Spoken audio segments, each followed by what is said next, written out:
This is my Harry Potter Hermione replica light up wand, and I want to have it. So I'm gonna.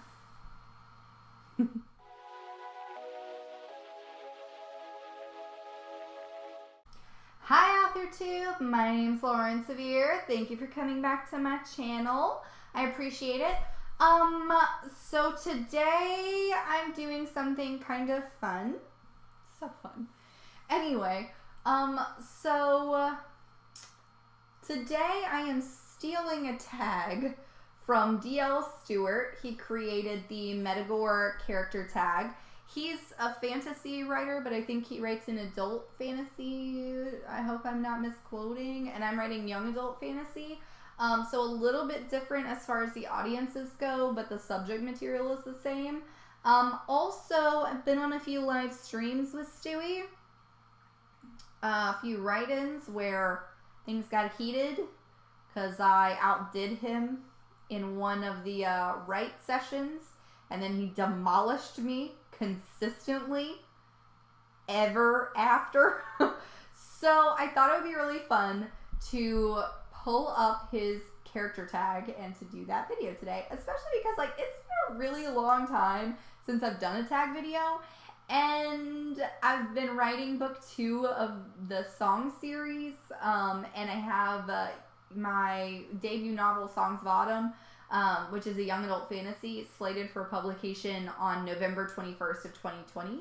So I've been really in my characters' heads and stuff lately, so I thought it might be really fun to just do that. And, we could all use a Harry Potter Hermione Granger replica light up wand.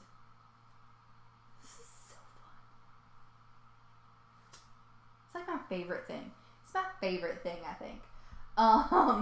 Anyway, so the rules are, if you have a large enough cast of characters, 15 plus, then you only answer one question per character. But if you have less than 15, then you have to answer 2 questions per character. So I'm a little confused by what that means, and I feel like it got explained to me, but I don't remember. So there's that. I'm just gonna answer the questions because mine's dueling perspectives. So I really have 2 protagonists, even though one, Liz, is really more the main protagonist than the other. I do have 2 main protagonists, and so I think I'm just gonna answer all of the 8 questions from both of their perspectives and kind of go from there. Yeah, I think that's what I'm gonna do. Yeah. So let me see here. I'm trying to pull everything up to where I can see it. All right. Question number 1. Who in your story comes across as the nice guy, but they are really just pretending?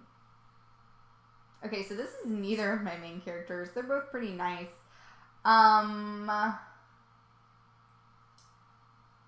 They're really just pretending. That's a really hard question. Oh my God, Stewie! You stumped me, Stewie. But they're really just pretending. So I would say maybe the opposite is actually true of one of my characters. And I think that's why I'm a little bit stumped by this one, because I don't have a nice guy who's really a mean guy. I have a guy who is assumed to be arrogant and full of himself, and that means the same thing, and somewhat. And he's seen to be a bully and a generally bad guy and in poor spirits and whatever, but he's more complicated than he lets on. And the fact that he's quiet doesn't give him any favors, because he can't really dispel any of those beliefs or anything about him. But we come to discover just through his character arc and everything that he's actually a very loyal and very, very complicated, but very loyal and very kind person who's just really misunderstood. And that's my character, Gareth. And so I really enjoy him a lot. He's my husband's favorite character for those reasons. But I would say it's a little bit opposite. Like, he comes across and is generally seen by the other characters as like this not great dude, but it's just because they don't understand him and they don't take the time to get to know him. Yeah, so that's him. That's Gareth.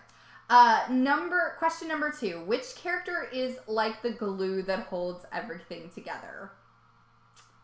I have 2 that I can think of right off the top of my head. Tia is Liz's best friend, and she's like effortlessly charming, and she's beautiful, and it's like impossible not to like her. And she's just so easygoing, and she's just like this bright light. And so I would say she's somewhat of a glue. But I would also say there's another character, a young boy of 14 or 15 years old named Finn. And he's sort of awkward and lanky and just like lowbrow, and he says what he thinks. And he's one of Matt's best friends, mostly because he just attached himself to Matt's hip and decided he was going to follow him around until he was best friends. And so I would also say he's kind of like the heart of the story as well. But since there's 2 narratives, both Liz and Matt have a narrative, I would say that it's accurate that they're both the glue, even though at times they're all together in a group. I think that it's different perspectives, because it's dueling perspective, that it's the different perspective of who the glue is. And so I would say it's true of Tia and Finn, depending on which character's perspective we're reading from at the time. Number 3, who in your story has a harder time dealing with stressful situations? Liz. Liz is just, she's a hot mess, y'all. Like, to be fair, I'm not nice to my characters, and she has been through the ringer, and she doesn't handle it well. She doesn't handle it gracefully. She doesn't handle it competently at times. Like, she messes up and she makes mistakes, and she's not like poised all the time, and sometimes she's just like faking it. And I think that's what I like about her, is that it's very realistic. But she definitely does not handle stressful situations well, because she just like freaks out and is emotional and stuff. But she's a teenage girl. So I kind of feel like it's accurate, but yeah, definitely Liz. She does not handle things well. Number 4, which character is so focused on achieving their goals, they would literally do whatever, hang on, sorry. They would literally do whatever it took. This would definitely be Matt. Matt has, he's got like these preconceived notions about his life and his status, and he sees things as black and white. He tends to be impulsive, but he's so focused on like things that he can't control, and the fact that he can't control them, and there are certain things that he just can't let go of, and until he gets certain answers or until he knows certain things, he's stuck and he can't move forward with his life. And so whenever he gets the opportunity to learn about his past and to put those demons to rest and to be able to find some sort of peace with that part of himself, he wants to go after it with everything in him. And he has this sense of honor that binds him so strongly that it means that sometimes he doesn't make the best decisions. So I would definitely say Matt gets so focused on achieving his goal that he would literally do whatever it took. And I feel like that's very accurate in his journey throughout the book. Number 5, loyalty is an honorable characteristic. Who in your story would stay loyal no matter the cost? Gareth. I kind of talked about that. Like, he's sort of like he sneaks up on you, but he's a very loyal person.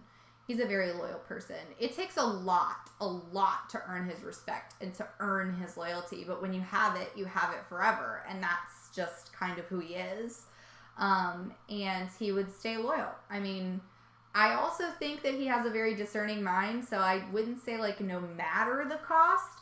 Because I feel like if the cost was too high, or, like, he would, like, call somebody out if he felt like they were making a bad decision. He does many times, but he would still, I think, stay loyal. Yeah, even if he wasn't happy about it. Number 6, which of your characters feels like they have to be the life of the party? Tia. Tia is wild. She a wild thing. So, but I feel like that's not expressed a lot in the book too much. Like, it's alluded to a lot. So, like, the book starts at a part where they're leaving the royal court and they're, like, going on this journey up to the northern part of the kingdom. And, the thing is that Tia is a courtier. And while Liz has been really sheltered her whole life, Tia has been, like, stirring the pot and learning all the salacious secrets and flirting with knights and having romantic dalliances and going to all the parties and all the bacchanalia of the court and all of that. And so she's like with it, and she's like wild, and she's so much fun. And that's part of this whole, like, effortlessly charming, because it's just what she does. So she's definitely the life of the party and always kind of feels like she has to be. Although I feel like her personality is a little bit more muted during their journey and everything, just because of everything they're going through. And I feel like it's a little bit more Liz's story about how she's, like, breaking out of her shell more. So we don't see as much of that, but just knowing what I do about the characters as the author, Tia's definitely, like, turned, y'all. Number 7, many of us have to labor day to day to feed our families. Who is the hardest worker in your story? Matt. Definitely Matt. Matt works at a forge. He's the apprentice to a blacksmith. He considers himself the bladesmith of Fangor and Keep.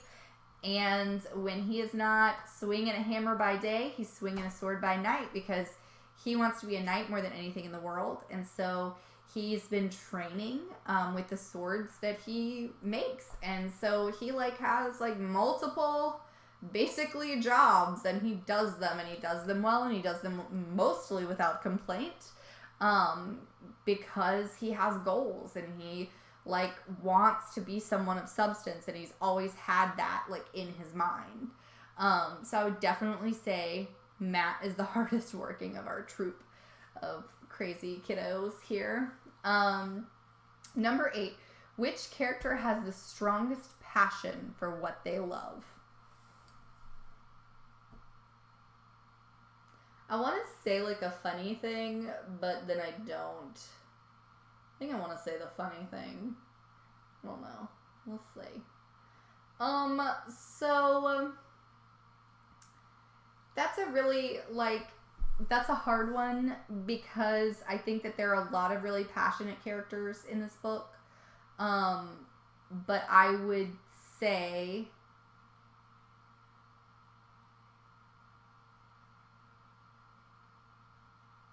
Matt. Matt and Liz, they are romantic interests in the book, and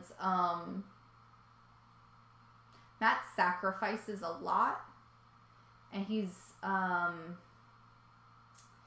hard won, and he discovers that, like, a lot of the things that he thinks that he wants at the beginning, he didn't really want by the end of the book when he gets them. And so things sort of shift and change for him in his mind, and it's a little bit more introspective and existential, and that's really cool. But I would say he probably has the strongest passion for what he loves, but only because he is seconded to Smitty, who loves ale very much. very fun character who curses a lot and drinks a lot and curses some more, and it's fun. He loves him some ale. So yeah, that was the Battle for Metagore character tag made by D.L. Stewart. He has the Battle for Metagore, which is his book out. I have not read it, but I feel I need to mention it because that's what the tag was for. So thanks, Stewie, for helping me to have a video and stuff, because I haven't done a tag in like a really long time, so it was really fun. Anyway, I hope you liked this. I hope it gave you a couple of insights about my characters in my upcoming book, Young Adult Fantasy Novel Songs of Autumn, being published November 21st, 2020. The ebook pre-order is live on Amazon for that. I will link it down below. It'd be super cool if you liked, subbed, and rang the bell to get notified of any subsequent videos, etc., etc. This wand is so cool. I'm just saying. Everyone should get one. Anyway, I hope y'all have a good night. I hope you had fun. Happy reading, happy writing, and good night.